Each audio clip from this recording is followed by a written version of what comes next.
I love you all, but you'll have to forgive me. I've lost my voice in screaming and lamentation this weekend, and I have lost my mind sometime earlier this year, so I have to read.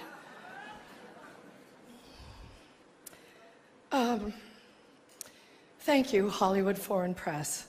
Just to pick up on what Hugh Laurie said, you and all of us in this room really belong to the most vilified segments in American society right now. Think about it. Hollywood, foreigners, and the press. But who are we? And you know, what is Hollywood anyway? It's just a bunch of people from other places. I was born and raised and educated in the public schools of New Jersey. Viola was born in a sharecropper's cabin in South Carolina, came up in Central Falls, Rhode Island. Sarah Paulson was born in Florida, raised by a single mom in Brooklyn. Sarah Jessica Parker was one of 7 or 8 kids from Ohio. Amy Adams was born in Vicenza, Veneto, Italy. And Natalie Portman was born in Jerusalem. Where are their birth certificates?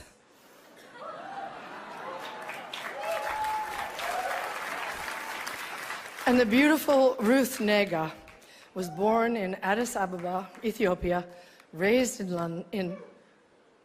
Ireland, I do believe. And she's here nominated for playing a small-town girl from Virginia. Ryan Gosling, like all the nicest people, is Canadian. And Dev Patel was born in Kenya, raised in London, and is here for playing an Indian raised in Tasmania. So Hollywood is crawling with outsiders and foreigners. And if we kick them all out, you'll have nothing to watch but football and mixed martial arts, which are not the arts.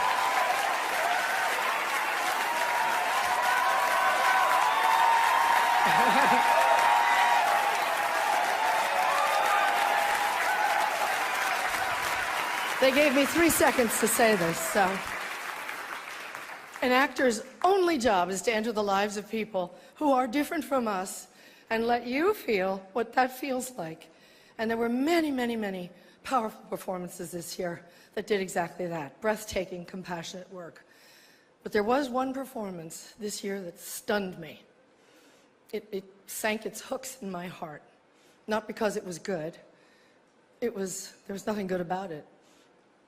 But it was effective and it did its job. It made its intended audience laugh and show their teeth. It was that moment when the person asking to sit in the most respected seat in our country imitated a disabled reporter, someone he outranked in privilege, power, and the capacity to fight back. It kind of broke my heart when I saw it, and I still can't get it out of my head because it wasn't in a movie. It was real life. And this instinct to humiliate, when it's modeled by someone in the public platform, by someone powerful, it filters down into everybody's life because it kind of gives permission for other people to do the same thing.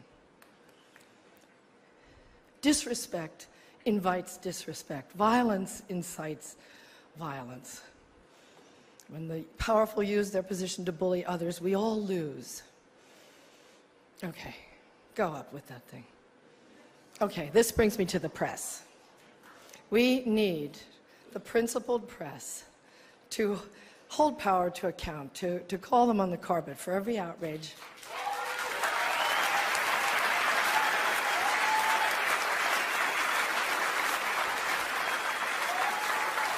That's why our founders enshrined the press and its freedoms in our Constitution. So I only ask the famously well-heeled Hollywood Foreign Press and all of us in our community to join me in supporting the Committee to Protect Journalists, because we're going to need them going forward, and they'll need us to safeguard the truth.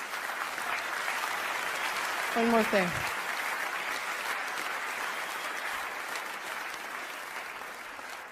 Once when I was standing around on the set one day, whining about something, you know, we were going to work through supper or the long hours or whatever, Tommy Lee Jones said to me, "Isn't it such a privilege, Meryl, just to be an actor?"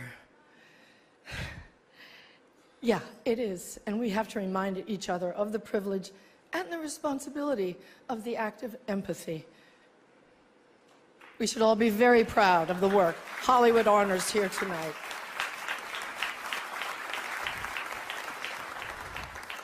As my friend, the dear departed Princess Leia, said to me once, "Take your broken heart, make it into art." Thank you for it.